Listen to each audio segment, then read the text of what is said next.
ABN బూతకృష్ణ మరోసారి weekend కామెంట్లో తనకు తాను మంచిగా చూపించుకుంటూ తాను మాట్లాడిందంతా కూడా కరెక్టే అన్న విధంగా చూపిస్తూ మళ్ళీ వైసీపీ మీద జగన్మోహన్ రెడ్డి గారి మీద రెచ్చిపోయి వీకెండ్ కామెంట్లు చేయడం జరిగింది. తలబడటం నాకు కొత్త కాదు, రాధాకృష్ణ అన్నటువంటి మాట వీకెండ్ కామెంట్లో. తలబడటం తనకు కొత్త కాదంట. అంతేకాదు, రాష్ట్రానికి ప్రజలకు నరకం చూపిస్తాం, ఇందుకోసం మేవేగన్లకు ఉచిత గొడ్డల్లా పంపిణీ పథకం తీసుకొస్తాం. 2029 ఎన్నికల సందర్భంగా వైసీపీ విడుదల చేయబోయే మేనిఫెస్టో ఇంచుమించుగా ఇలాగే ఉండవచ్చు. ఇది బూతిగిటిగాడు తన వీకెండ్ కామెంట్లో చేసినటువంటి పనికి మాలిన దౌర్భాగ్యమైనటువంటి వ్యాఖ్య. వీడు ఈ మాటలు విన్న తర్వాత ఎవరికైనా సరే వీడు జర్నలిస్టు అనేసి ఎవరైనా అంటారా? వీడు ఏ రకంగా చూసినా మనకైతే జర్నలిస్టులా కనిపించలే. వీడు 100% ఒక పార్టీకి అమ్ముడుపోయినటువంటి ఇంకా బ్రోకర్ అనేసి చెప్పుకోవాలి. చాలా స్పష్టంగా అర్థమవుతుంది చంద్రబాబు నాయుడు గారి కళ్ళలో ఆనందం కోసం జగన్మోహన్ రెడ్డి గారి మీద ఎంత విషం చిమ్ముతున్నాడో ఇదిగో ఈ కామెంట్ చూస్తేనే అర్థమైపోతుంది. మళ్ళీ వీళ్ళకి ఎందుకు మీడియా ముసుగులు ఇలాంటి పనికి మన పని చేయడం? డైరెక్ట్గా వీళ్ళు తెలుగుదేశం పార్టీలో చేరిపోవచ్చు కదా. చేరిపోయి అక్కడి నుంచే చంద్రబాబు నాయుడు గారి దగ్గర నుంచి ఏ ఎమ్మెల్యే పదవో, ఎంపీ పదవో, రాజ్యసభ పదవిలో తీసుకొని ఎంజాయ్ చేసుకోవచ్చు కదా. ఎందుకు మీడియా అని చెప్పేసి ఆ మీడియా ముసుగులో ఇలాంటి బ్రోకరేజం చేయడం అవసరమా అనేది ప్రజలందరూ కూడా తెలుసుకోవాల్సిన అవసరం కూడా ఉంది. జర్నలిజం మీడియా అంటే ప్రజల పక్షాన నిలబడి ప్రజల కోసం ప్రశ్నిస్తూ ప్రభుత్వాలకు చేరవేయాలి తప్ప ఇక్కడ ఎల్లప్పుడూ 24/7 జగన్ జగన్ జగన్ జగన్. 2004, 2009 నుంచి వాళ్ళ వైఎస్ ఫ్యామిలీ మీద బుర్ర చల్లుతూనే వస్తున్నాడు. ఆ రోజు నుంచి ఈ రోజు వరకు ఆనాడు వైఎస్ రాజశేఖర రెడ్డి గారి మీద, తర్వాత జగన్మోహన్ రెడ్డి గారి మీద లేనిపోని నిందలు, ఆరోపణలు అంతు పంతు అంటూ ఉండవు. అన్లిమిటెడ్, నోటికి ఏది వస్తే అది మాట్లాడాడు. బూతికృష్ణ నువ్వు తెలుసుకోవాల్సిన విషయాలు చాలా ఉన్నాయి. నీకు తెలియనివి కాదు. నువ్వు ఇలాంటి మాటలు మాట్లాడావు కాబట్టి గతంలో జరిగిన కొన్ని ఇన్సిడెంట్స్ కూడా నువ్వు తెలుసుకోవాలా. అదేవిధంగా నిన్ను సపోర్ట్ చేసే కొంతమంది వ్యక్తులు కూడా తెలుసుకోవాల్సిన విషయాలు కొన్ని ఉన్నాయి. దగ్గుపాటి వెంకటేశ్వరరావు గారు ఒకసారి స్టేట్మెంట్ ఇచ్చారు 2019 ముందు అనుకుంటా. తన భార్య పురంధేశ్వరిని తెలుగుదేశం పార్టీలో చేర్పించమని 2019 ఎన్నికలప్పుడు ఈనాడు రామోజీరావు, ఏబిఎన్ రాధాకృష్ణ నా మీద ఒత్తిడి తెచ్చారు అని చెప్పేసి దగ్గుపాటి వెంకటేశ్వరరావు గారు స్టేట్మెంట్ ఇచ్చాడు. అదిరా నీ బూతికృష్ణ, అది నువ్వు చేసే లంగా వ్యాపారం. నీ వ్యాపారాలు ఎలా ఉంటాయి చేసినా ఇదిగా ఇలా ఉంటాయి. తర్వాత 1995లో ఎన్టీ రామారావు గారిని దించేశాక చంద్రబాబు నాయుడు గారి తరఫున ఈ ఆంధ్రజ్యోతి రాధాకృష్ణను తన వద్దకు రాయబారానికి వచ్చాడు అని చెప్పేసి ప్రతిపాడు మాజీ ఎమ్మెల్యే మాకినేని పెద్దరత్తయ్య ఆయన స్టేట్మెంట్ ఇచ్చారు. నీకు ఆ కుల పిచ్చి ఎక్కువ. నీవు ఆ వర్గం వాళ్ళతో ఉంటూ వాళ్ళ కోసమే పనిచేస్తావనేది చాలా స్పష్టంగా అర్థమవుతుంది. ఆ మాట కూడా ఐ థింక్ 2019 అనుకుంటా ఓపెన్ హార్ట్ విత్ ఆర్కే ఆ ప్రోగ్రాంలో ఆయనతో రాధాకృష్ణతో మంచు మోహన్ బాబు గారు మాట్లాడిన మాట, నీకు కుల పిచ్చి ఎక్కువ, నీకు కమ్మ పిచ్చి ఎక్కువ, నువ్వు వాళ్ళతో ఎక్కువగా ఇంటర్వ్యూలు చేస్తుంటావు, వాళ్ళ కోసమే పని చేస్తావని చెప్పేసి మొహమాట లేకుండా తిట్టాడు మోహన్ బాబు గారు ఏబిఎన్ రాధాకృష్ణ ఉద్దేశించి. నీకు కమ్మ పిచ్చి ఎక్కువ రవై అనేసి ఆ రోజులో హే నవ్వుకుంటా పోయినాడు రాధాకృష్ణ. సిగ్గులేని ఎదవా, సిగ్గులేని వ్యక్తి. తర్వాత తెలంగాణలో కేసీఆర్, ఏపీలో జగన్ రెడ్డి సొంత మీడియా సంస్థలను ఏర్పాటు చేసుకున్నారు. అప్పటి నుంచి మీడియాలో విభజన గీత ఏర్పడింది అని చెప్పేసి రాధాకృష్ణ అదే వీకెండ్ కామెంట్లో ఈ కామెంట్ కూడా చేశారు. అచ్చు తప్పు రాధాకృష్ణ. ఈనాడు 1974లో స్టార్ట్ అయింది, ఆంధ్రజ్యోతి 1960లో స్టార్ట్ అయింది. 1995లో చంద్రబాబు నాయుడు గారు సీఎం అయినాక ఆంధ్రజ్యోతిని నువ్వు తీసుకున్నావు. 95లోనే కదా నువ్వు తీసుకున్నది.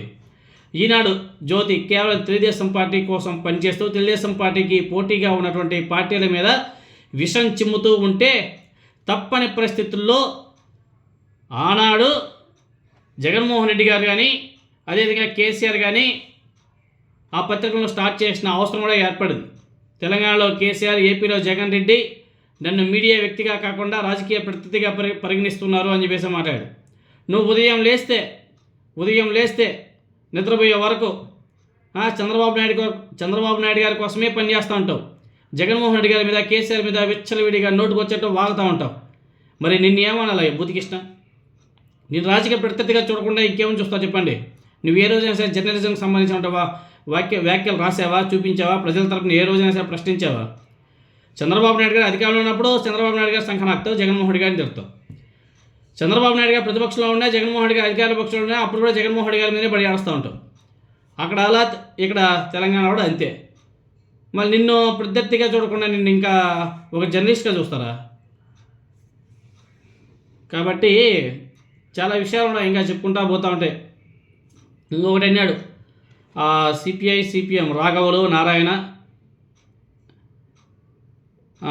వాళ్ళు కూడా జగన్మోహన్ రెడ్డి గారు తీసుకొచ్చారంటే మేవిగన్ని ఎగతాళి చేశారంట.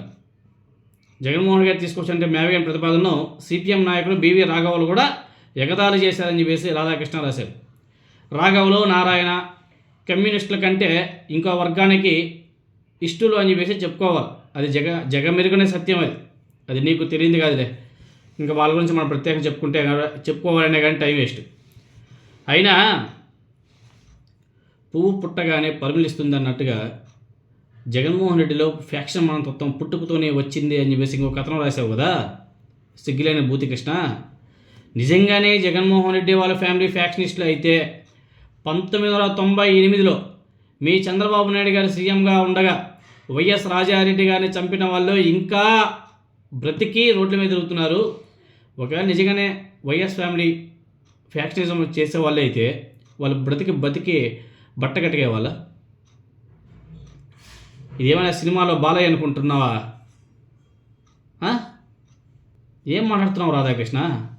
డైలాగ్ చెప్పడానికి చాలా ఉంటాయి, రియాలిటీకి నువ్వు మసిపూసి మారేడికాయ చేస్తావు చూసినావా, చాలా డిఫరెన్స్ ఉంటుంది.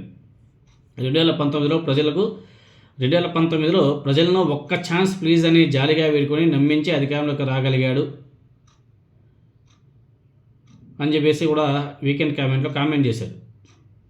సింగిల్గా జగన్మోహన్ రెడ్డి గారు పోటీ చేసిన, చంద్రబాబు నాయుడు గారికి రహస్యంగా పవన్ కళ్యాణ్ స్క్రిప్ట్లు అందించిన 2019లో చంద్రబాబు నాయుడు గారు పవన్ కళ్యాణ్ ఎందుకు ఘోరంగా ఓడిపోయారో చెప్తే చాలా బాగుండేది ఈ బూతికిట్టి గారు. జగన్మోహన్ రెడ్డి గారు అందుకో రూటే సపరేట్ కదా, అందుకే గొడ్డల్లో కోడికత్తులు గన్నులను నమ్ముకోవాలనుకుంటున్నారు. వాళ్ళు గొడ్డలను నమ్ముకొని ఉంటే ఈ రాధాకృష్ణ ఈ బూతికిట్టిగాడు ఇలా రాసి ఉండేవాడా అనేది కూడా ప్రజలందరూ కూడా ఆలోచన చేయాలి. వాళ్ళ పైన దేవుడు, కింద ప్రజలు మాత్రమే నమ్ముకున్నారు. మీ చంద్రబాబు నాయుడు గారిలాగా మీ మీడియాని బ్రోకరేజం చేస్తూ ప్రజల్ని మోసం చేయాలని సీరాజ్ కూడా అనుకోలే. నీలాంటి వ్యక్తుల్ని వాడుకోరు. అది కూడా ఒకసారి తెలుసుకుంటే చాలా బాగుంటుంది. అదేవిధంగా మ్యాన్ ప్రపోజెస్ గాడ్ డిస్పోజెస్ అంటారు. చూద్దాం ప్రజలు జగన్ అండ్ కొవ్వు కరిగిస్తారా లేక నా కొవ్వు కరిగిస్తారా అనేసి కూడా ఒక కామెంట్ చేసినట్టుగా ఉన్నాడు బూతికృష్ణ. చాలా చేశారులే కానీ కొన్ని మేజర్వి మాత్రం చెప్పుకుంటాను. నువ్వు మోసే పార్టీకి దమ్ముంటే ఒంటరిగా పోటీ చేయండి. ఎవరు కొవ్వు కరుగుతుందో ప్రజలే తేలుస్తారు కదా. సింగిల్గా పోటీ చేయడానికి భయం ఎందుకు? మీరే చెప్తారు కదా, మేము అది చేసేసాం, ఇది చేసేసాం, నీకు కుమ్మేసినాం, పొడి చేసినాం, అసలు ఎక్కడికో తీసుకెళ్ళిపోయినాం, ఆంధ్రప్రదేశ్ని అభివృద్ధి చేసినాం, అంతా డెవలప్మెంట్ యాక్టివిటీస్ మొత్తం కూడా మా హయాంలోనే చెప్పేసి చంద్రబాబు నాయుడు గారు మీ మీడియా గట్టిగా ఊతర కొడతారు కదా. మరి సింగిల్గా పోటీ చేయడానికి భయం ఎందుకు? సింగిల్గా పోటీ చేసి ఇదిగో మేము ఇంత మంచి చేసాం, ఇదిగో మీ ఇంటికి ఎంత మంచి చేసామని చెప్పేసి చెప్పుకొని పోటీ చేయొచ్చు కదా. మిమ్మల్ని ప్రజలు నమ్మరని తెలిసి ఎప్పుడు వీళ్ళని కలుపుకొని గెలిచి మాకు ప్రజలు తీర్పు ఇచ్చారు అంటే ఎలాగుంటుంది రాధాకృష్ణ? ఏ ఎన్నికల్లో అయినా సరే నారా చంద్రబాబు నాయుడు గారు సింగిల్గా పోటీ చేసి గెలిచి ముఖ్యమంత్రి అయిన సందర్భాలు ఒకటి చెప్పు. ఒక్కటంటే ఒకటి చాలు, ఎక్కువ కూడా వస్తుంది. ఏ ఎన్నికల్లో అయినా సరే ఒక్కసారి, ప్రతిసారి కూడా కులాలని మతాలని మీడియాను అడ్డం పెట్టుకొని గగ్గోలు పెట్టి తప్పుడు ప్రచారం చేస్తూ ఇలా చేసి అదేవిధంగా ఒక 4-5 పార్టీలను కలుపుకొని కలిసి పోటీ చేసి అపోజిషన్ వల్ల ఫ్యామిలీలో గొడవలు పెట్టి అక్కడ నుంచి చీరికలు తెచ్చి వాళ్ళని విడగొట్టి ఎన్నో గబ్బు పనులు చేసి గెలిచేటువంటి పార్టీ టీడీపీ. అది మనం ప్రత్యేకంగా చెప్పాల్సిన అవసరం లేదు, ప్రజలే చెప్పుకుంటున్నారు.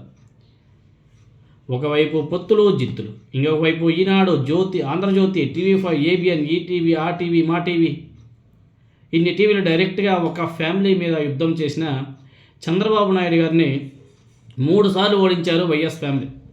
2004లో వైఎస్ రాజశేఖర రెడ్డి గారు, 2009లో వైఎస్ రాజశేఖర రెడ్డి గారు, 2019లో వైఎస్ జగన్మోహన్ రెడ్డి గారు, ఒకే ఫ్యామిలీ, ఇన్ని మీడియా. కాబట్టి పోరాటాలు అనేది వాళ్ళ ఫ్యామిలీ బ్లడ్లోనే ఉంది. రాధాకృష్ణ వాళ్ళ నుంచి తక్కువ అంచనా వేయకు. మొన్నే జగన్మోహన్ రెడ్డి గారు నీకు చాలా సీరియస్గా ఇచ్చాడు. తిప్పని పోలీస్ స్టేషన్ అంటూ ఉండదు నాయన, రెడీగా ఉండు అని చెప్పేసి. నీ కర్మగాలి నెక్స్ట్ వైసీపీ అధికారంలోకి వస్తే మాత్రం నీకు మాత్రం సినిమా ఓ రేంజ్లో ఉంటుంది. ఆ రేంజ్ ఎలా ఉంటుంది అనేది నిజంగా ఆ రోజుకి మాత్రం వైసీపీ వాళ్ళు ఒక పెద్ద పండగ చేసుకుంటారు రాధాకృష్ణ. దానికోసం చాలామంది వెయిట్ చేస్తున్నారు. ఎందుకంటే ఆ సోషల్ మీడియాలో చూస్తే తెలుస్తుంది వైసీపీ వాళ్ళు ఈ రాధాకృష్ణ మీద ఎంత కసిగా ఉండరు. ఎందుకంటే ఒక మీడియాని అడ్డం పెట్టుకొని చేస్తున్నటువంటి పనికి మళ్ళీ రాతలో చూపిస్తున్నటువంటి కథనాలు చూస్తే రగిలిపోతున్నారు. కానీ ఏం చేయలేని పరిస్థితి అనేసి అనుకుంటే కూడా తప్పే. మనం చూశారు కదా 2 రోజులు ఎలా ఉండిందో సినిమా. కాబట్టి ఎవరినైనా సరే కొన్ని లిమిట్స్ ఉంటాయి. ఆ లిమిట్స్ వరకే పెట్టుకోవాలి. ఆ లిమిట్స్ కూడా క్రాస్ చేసి ఇంకా ఎక్కువ చేశారంటే ఆ పరిణామాలు చాలా తీవ్రంగా ఉంటాయి. మరి రాధాకృష్ణ పరిస్థితి ముందు ఎలా ఉంటుందనేది చూడాలా. రాధాకృష్ణని చూస్తుంటే నాకు మన రామోజీరావు గారు చాలా బాగా గుర్తొస్తున్నారు. మరి ఆ దాకా వెళ్తాడా ఏమనేది చూడాలి.